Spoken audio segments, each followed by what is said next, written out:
जागृती विद्यालयाच्या विद्यार्थिनी आहोत. विकसित भारत यांच्या माध्यमातून आम्ही असं राबवलं आहे की आपल्या देशामध्ये सगळे नागरिक जे आहेत ते प्लॅस्टिकचा यूज जास्त करत आहे. प्लॅस्टिक हे नॉन डिग्रेडेबल आहे. त्याला डिग्रेड व्हायला 10 करोड लाख वर्ष लागतात. तर आमच्या माध्यमातून आम्ही असं केलं आहे की आपल्या देशातल्या सर्व नागरिकांनी केळीच्या पानावर जेवावं, कारण केळीचे पान हे लवचिक असते. त्याच्यामध्ये भोजनाचा अधिक स्वाद घेता येतो आणि ते आपल्या अँटीबायोटिकला मारण्यास हेल्प करतात.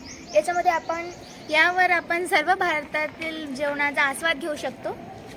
याच्यामध्ये आपण काही भाजी वाढू शकतो अथवा काही काढू शकतो. प्लास्टिकचे ग्लास न वापरता आपण याच्यातून पाणीसुद्धा पिऊ शकतो. आपण याच्यामध्ये पाणीपुरी खाऊ शकतो. याचा यूज झाल्यानंतर आपण हे प्राणींना खाऊसुद्धा घालू शकतो. आमची अशी आशा आहे की आपण सर्व यांचा उपयोग कराल. धन्यवाद. धन्यवाद.